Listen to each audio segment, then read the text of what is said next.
Today I started reading Beyond High Performance that my friend recommended to me after I was telling him how I struggle with wanting to do more, but at the same time I feel like I'm not good enough to do more, or that I want to be content with where I'm at, and me trying to pursue more is actually fighting against my values of trying to be content with what I have and be happy in the moment. And so I struggle with the idea of adding more, because adding more means sacrificing the time that I have with my family, my wife, my dog, friends, my community, volunteering, things like that I love to do. And I'm scared that if I pursue all these dreams, making more videos, continuing the side business, being really good at the current job that I have, feels like I can't have both. So he recommended a book, Beyond High Performance. And then it starts off with a story of how a son was working underneath the car and jacks gave out. And so the mom came and lifted the car up with all her strength, and the people were able to take him out of the car. And then she looks at her hands and she's like, I didn't know I could do that. It was written by a guy who started like this super big coaching company, and that's kind of like the goal for him and his company, to get people to a place where they can say, I didn't know that I could do that. And when he starts talking about high performers in the introduction, he says they often fluctuate between enjoying being really good at what they do and worrying that they aren't good enough. And that's where the conversation with my friend started, feeling like, oh man, like I'm really good at this and I want to keep getting better at this and pursue that, because it could lead to all these things that will eventually lead to my vision. But at the same time, I feel like I'm not good enough, but also I'm not ready to give up more. In the introduction, this book talks about the idea of having a love-hate relationship with wanting to do more.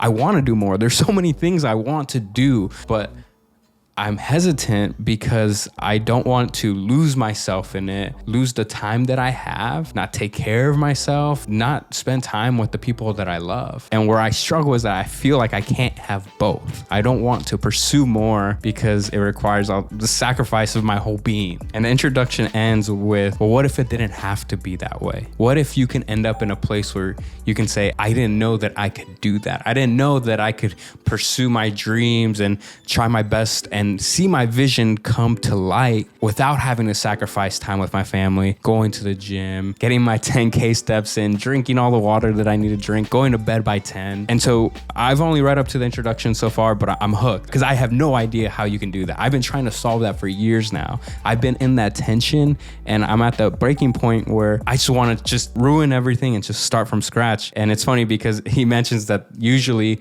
when you get to that point, you either sacrifice like your whole being to pursue higher and bigger dreams that you have, or you just completely just scrap it and just restart life. And so I'm leaning towards the right, but he's saying that it doesn't have to be that way. And today I just finished the series, or not finished it because there's only 4 episodes out and there's still more to come, but Zom 100, which is this anime that is about this zombie apocalypse starts, but this guy is super happy about it because he hated his life. He hated the idea of work specifically. He hated his job so much. For 3 years, he was working at it, sometimes sleeping in the office. And for 3 years, he was just grinding the whole time and not doing anything outside of it, not having any other purpose outside of his job. And so when the apocalypse hits, he's so happy about it. He's so happy about it because he realizes that he's spent so much of his time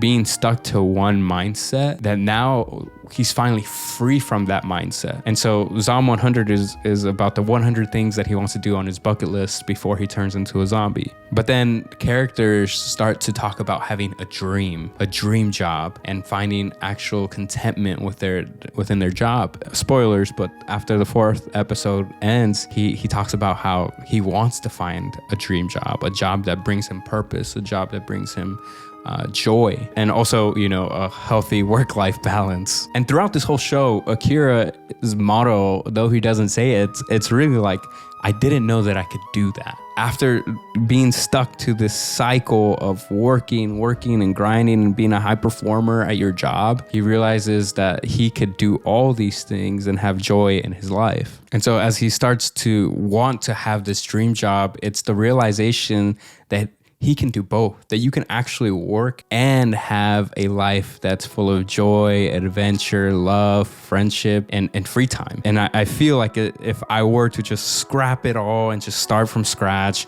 new career, new everything, I don't think that that's the right thing to do, because I love my job, I love what I do, but I also want to pursue more and pursue all my dreams at the same time. Right now, I feel like I can't do it and I have to pick one or the other. But as Akira is learning this, I'm learning this. I can't wait for the moment where I can say, I didn't know that I can do that. And so I'm going into this book really open-minded. Maybe the impossible can be possible. And I'm just reminded of all like my heroes that have done like incredible things, like, you know, Reggie Joyner starting the Orange Curriculum, and John Maxwell with all these leadership books, and even thinking back to all the disciples that have done incredible things, and Jesus saying you'll do greater things than I have done. And on top of that, you know, that the verse of with God all things are possible. So I want to have faith that those things are true. See, all things are possible with God. So I should be able to pursue my vision, achieve it, while not sacrificing the innermost part of who I am and the things that I love. So I'm excited to finish this book, to have some practical ways of how I could achieve that, but also just praying that I can have that faith that all things are possible with God, that I can do incredible things while keeping my sanity. And the same is true for you watching this. I know God has a purpose for you and for me. So I want to encourage you and really myself to have faith for that, but also take it day by day. I get lost in the future and I start thinking about how I'm going to get there and strategizing, when I just need to be faithful today. Be faithful with the small things and God will give me the big things later.